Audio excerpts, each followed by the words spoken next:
Welcome back to Generals and Napoleon, episode 54, General Clauzel.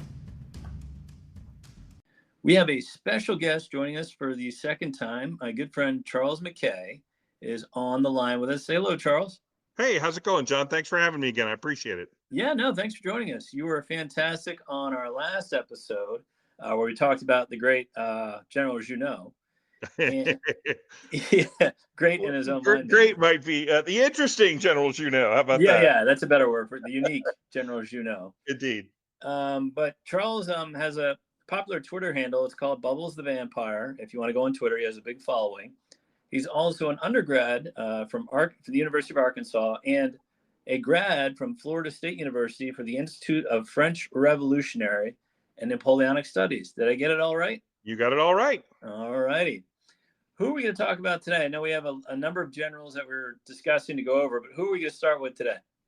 I think we're starting with Bertrand Clauzel, are we not? That is right. Yeah, Bertrand Clauzel, very famous general, was born in December 1772 in the county of Foix, southern France. What do we know of his background? Did he have a noble birth or a nice upbringing? Do we know a lot about this man? We don't know as much about him as, say, some of the marshals per se. We're obviously delving deeper into some of the other folks. But he did have a good education, and he came from a prosperous middle-class family. We're going to discuss Clauzel today because he had a pretty diverse background, and he fought on a lot of different fronts, correct?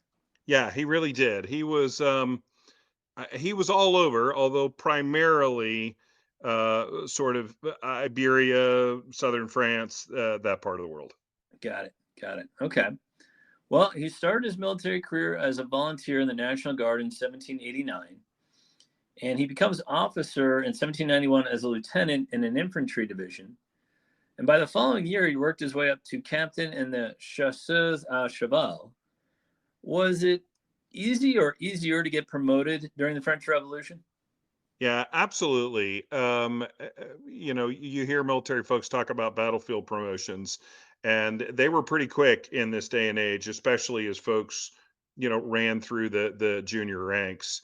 And, some of the folks that had service as enlisted people before the revolution, found themselves as generals within 2 years' time after toiling away and, for 8 or 10 years to try and make sergeant. This was not unique of the French army. This was unique. And I think it's not, this is just what happens in wartime. You have so much of a need for leadership that the competent people, rise up to the top.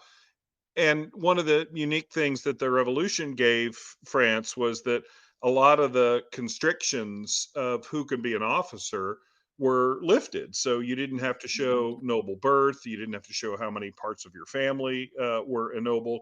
You didn't have to go through the hassle of trying to buy nobility to get a command.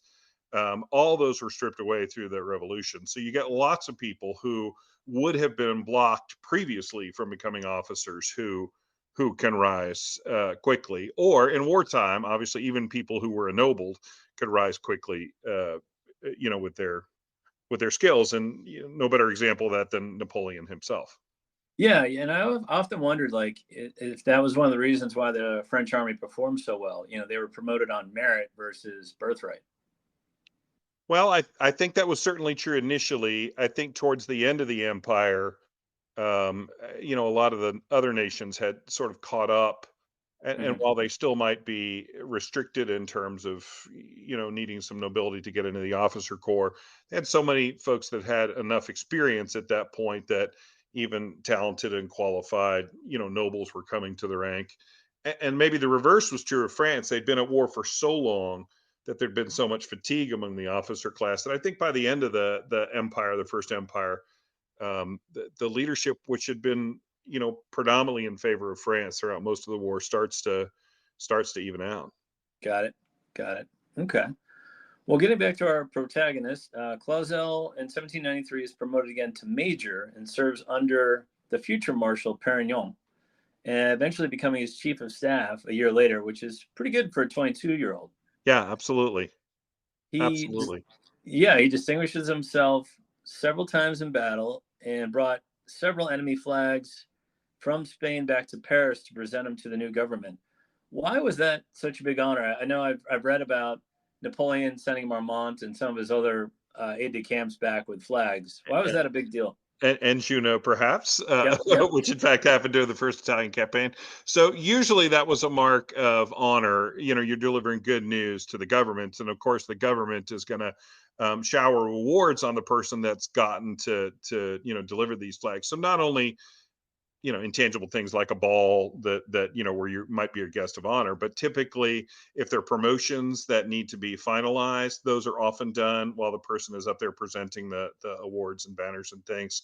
So lots of times if there have been battlefield promotions, they're confirmed, or many times the government can just confer a promotion at that point. So it's a great way to advance a career, and of course you get to rub some elbows with some more important people, broaden your network for future networking, which is never a bad thing.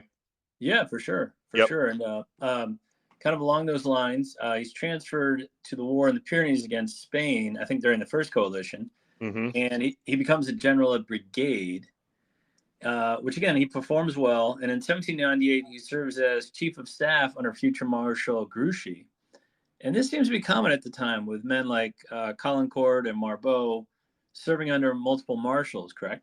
Yeah, and we talked a little before the recording about how many of the marshals, in fact, had experiences under as chiefs of staff, and I think that might be an interesting avenue for some research. I might get offline here and figure out how many of the marshals had a background as chiefs of staff at some point in their life, And because I I think think it would be that's an interesting. important role, right? I mean, Yeah, to be chief of absolutely. staff. Yep, Yeah. absolutely. And becoming more so important during the Napoleonic period, where permanent staffs were becoming more of a thing. Usually, armies in the campaign in the 18th century, when there was need for one, there would be an ad hoc, a staff put together.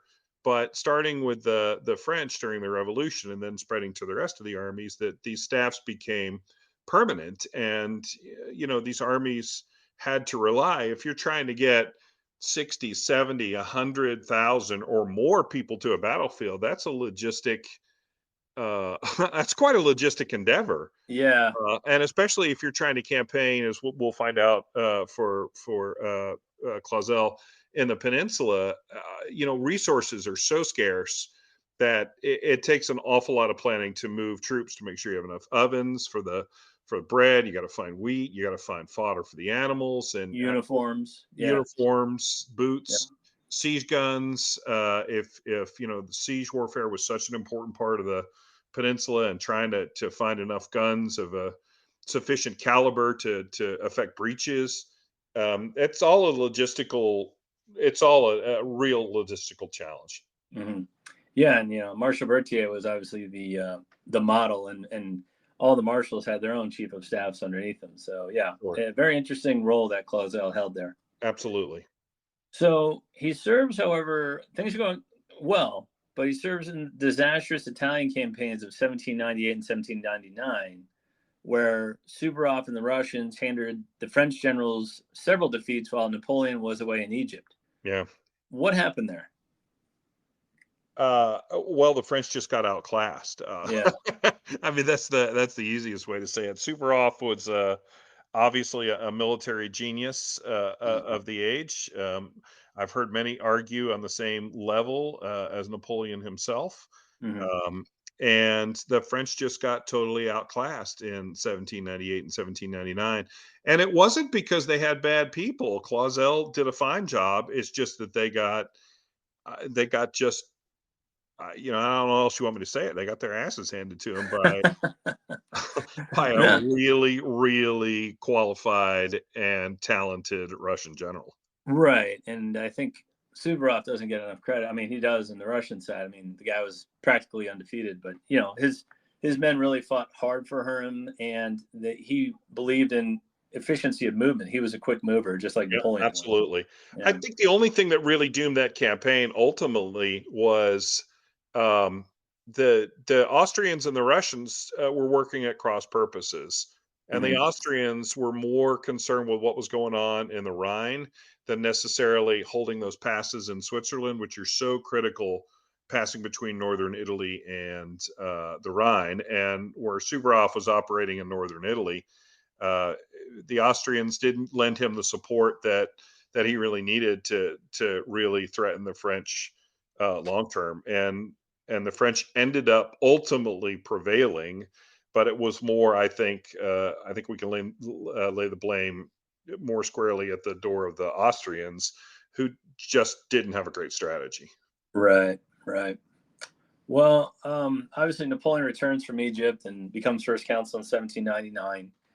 And in 1802, Clauzel is sent to be part of the ill-fated campaign to try to reconquer the French colony of Haiti, which does not go well, does it?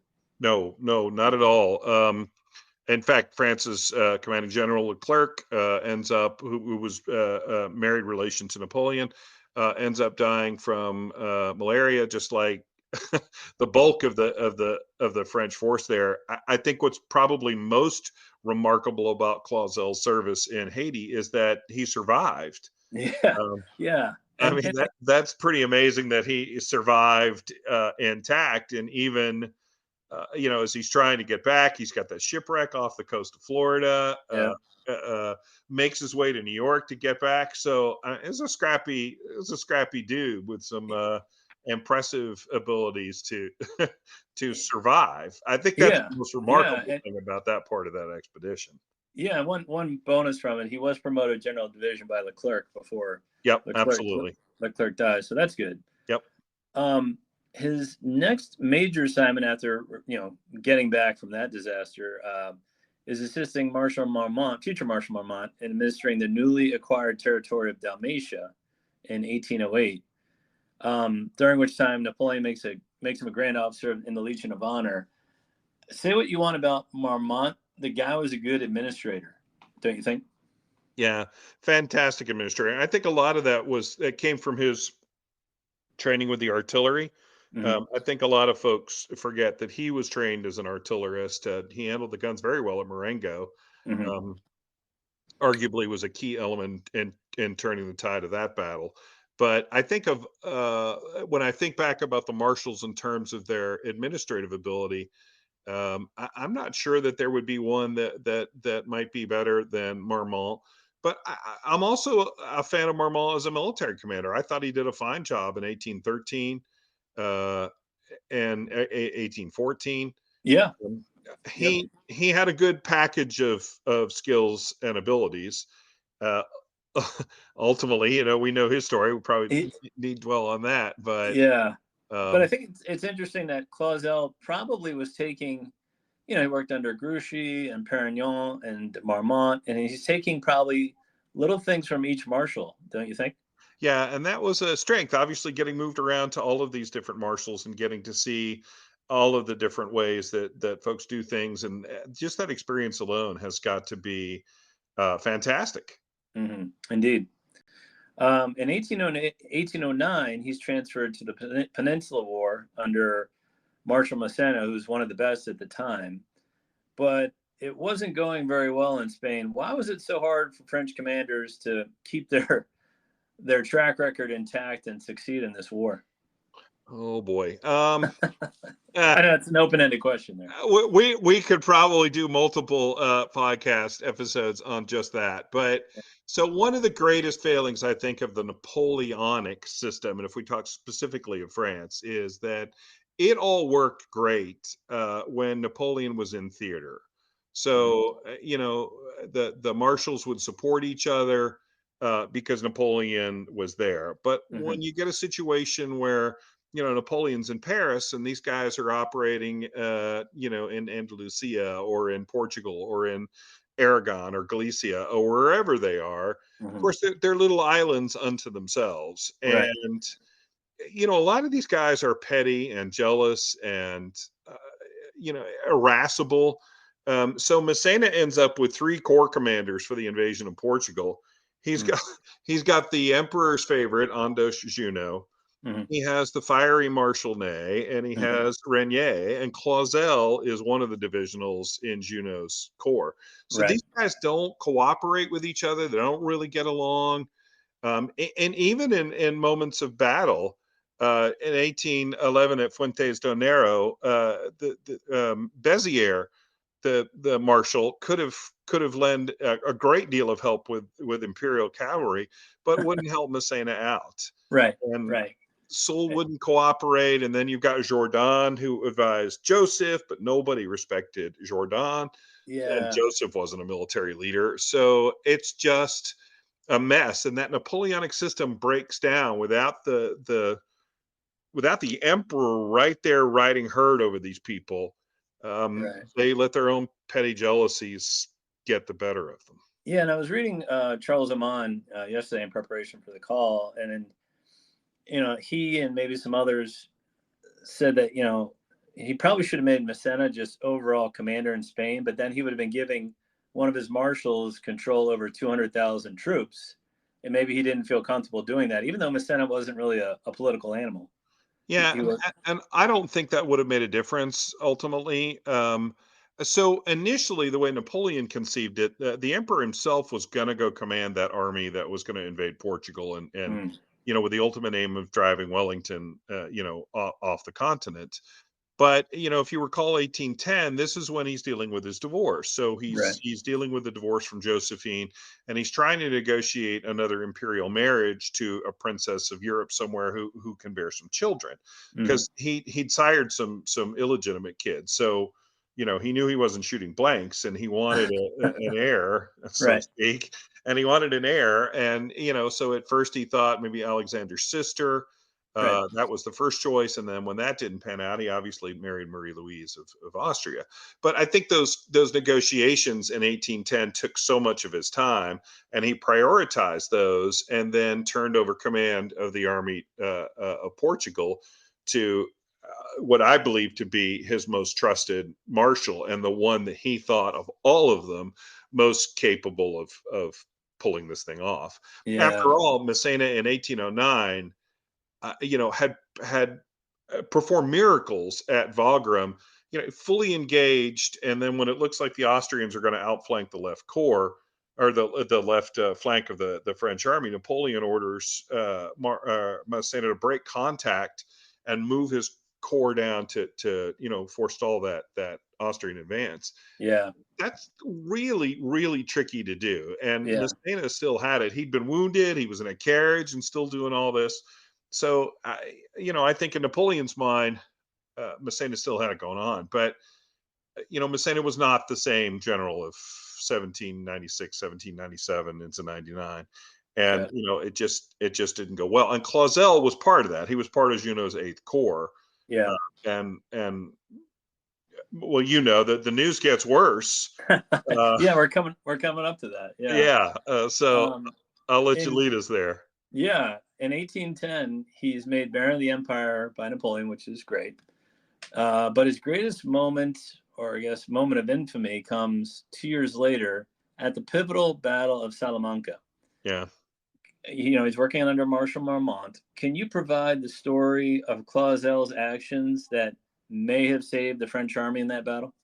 Yeah, so this is a really unfortunate. You want to talk about a battlefield promotion? As soon as the battle and the masterstroke by Wellington, he sees the French who are marching and they're strung out. They're not really in a position where the divisions of Marshal Marmont's army can support one another effectively, and so Wellington falls upon the French army, and then almost immediately Marmont is wounded and taken out of action. And Mm-hmm. then very, very shortly after that, General Bonnet, his second in command, was also wounded and knocked out of service. Mm-hmm. So Clauzel, then, as the senior officer, then has to take command of this army, which is in the process of getting absolutely eviscerated Mm-hmm. by Wellington. And Clauzel directed several counterattacks to try and forestall disaster, but disaster nevertheless was there, and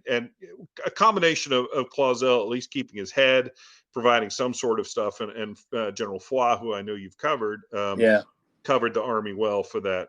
His division covered the French retreat.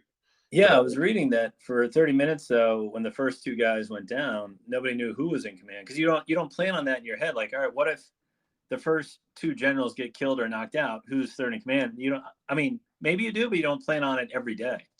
Well, and the French, God bless them here, were really caught flat-footed, and after several weeks to close to a month, Marmont had done pretty well here and outmaneuvered Wellington on some occasions, and I think confidence in the French ranks was running pretty high. So that the fact that they had gotten surprised at all was a difficult thing to deal with, and then in quick succession to have your two commanders go down, and Wellington has undeservedly a reputation for being a defensive general. So I don't think the French expected an attack. They certainly didn't there. They were caught flat. I mean, everything that could have gone wrong at that moment in time did go wrong. Right. But at least, Clauzel did keep his head, and it did organize some sort of resistance, futile though it was. And between he and Foy, they covered the retreat. And yeah, it could have been a lot worse though, I think, if he hadn't stepped in. Yes, absolutely. Yeah, absolutely. Well, he's eventually wounded, and he's sent back to France to recover from his wounds, but is back at the Spanish front under Marshal Soult by January 1813, fighting at Orthez and Toulouse. Right. Napoleon abdicates in 1814, April 1814, and Clauzel serves under the returning Bourbon royals. Mm-hmm. But what happens when Napoleon returns in 1815? Does Clauzel flock back to Napoleon? Yeah, actually he does. And he was a pretty enthusiastic Bonapartist. Yeah, absolutely. And he ends up going right back to where he knows so well, down in the Western Pyrenees. And then, after the second abdication, Clauzel's in some trouble, as like so many of those generals were when they rallied to the Bonapartist cause during 1815. He's not in good graces with the restored Bourbons. And Clauzel actually goes to the United States and ends up living near Mobile. And there was quite a I haven't really talked on this on my podcast yet. The Olive and Vine Colony. Yeah, absolutely. And there was a colony near. There was one in Alabama. It might have been called Elba, actually. In Alabama, there were quite a few little lots of places where Bonapartists fled and resettled. So, yep. But he doesn't stay there very long. When does he return to France? I believe he gets pardoned by the Bourbons at some point. Yeah, there was a general amnesty given, and he returns to France in 1820. Okay.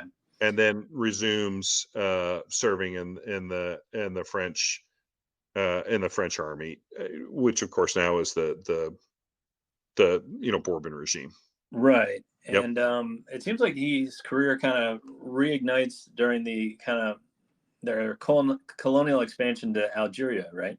Yeah, and before that, he was elected to the Chamber of Deputies between 1827 and 1830. So he did embark on a political career in addition to his military career. And then after the revolution in 1830, he resumes military command. Yeah, and he becomes Marshal of France in 1831. That must have been a pretty good feeling for him. Well, I think he probably thought it would have been just desserts after, all the time and energy he had spent serving France. Right. And so he does, in fact, lead the invasion of Algeria, which was successful, at least initially. There were a lot of politics involved in that adventure in Algeria, and of course ever since, really, Algeria has been a difficult conversation for France. Sure. In fact, I was in France when I was doing dissertation research back in the 90s. A lot of those Algerian documents were just being released, and there was a lot of heartache and heartburn and things relating to all things Algeria. That's been Yeah. it continues to be an issue Yeah. for the French. Yeah. For sure. But regarding Clauzel, after several victories in Algeria, he suffers a major loss at Constantine in 1836 and is recalled. Yeah. He lives in retirement till his death in April of 1842. What do you think his legacy is? Because it seems like he had a good career after Napoleon, and he had a good career during Napoleon. Yeah, just kind of a long storied military career, don't you think? Yeah, I think he is regarded as a solid officer, dependable. What the French would call it. He has a lot of sang-froid. He's cool under pressure. And he certainly fought in the theaters where there wasn't a lot of glory. Right. Which is an enormous currency for the French military. And I think he toiled, and I think that's a fair word, with some hard assignments and some hard posts and some hard living. And anytime you have to go against Wellington, you're not beating up the bumblers of you're not facing the unfortunate General Mack in the peninsula. Yeah. And you're not involved in serious colonial entanglements with Algeria. So I know that he must have thought that defeat in Constantine in 1836 would have really damaged his career. But I think in general, especially a century and more removed from that, I think folks regard him as a solid, capable officer. Yeah, indeed. And I think those troops back in Salamanca probably owe him a debt of gratitude, because it could have gone a lot worse. It's hard to imagine how it could have, but yes, you're right. Well, it could I don't want to convey that the British didn't suffer casualties too. There were some, a good size loss on the British side as well. Yeah, it was a hard. Well, I hesitate to even say it was a hard-won victory. It was a complete victory, but at least Clauzel maintained the presence of a French army from which they could build out from there. And there were still 2 more years of fighting to go before the war ended and the British pushed themselves into southern France. So, yeah, indeed. Well, thank you for that education on Marshal Clauzel. It was very interesting, my friend. Good stuff. I appreciate it. Yeah, no problem. Thanks for having me. Yeah, and again, if you want to find Charles on Twitter, it's Bubbles the Vampire. And yeah, great talking to you again. Appreciate it, John. Thanks. Thank you.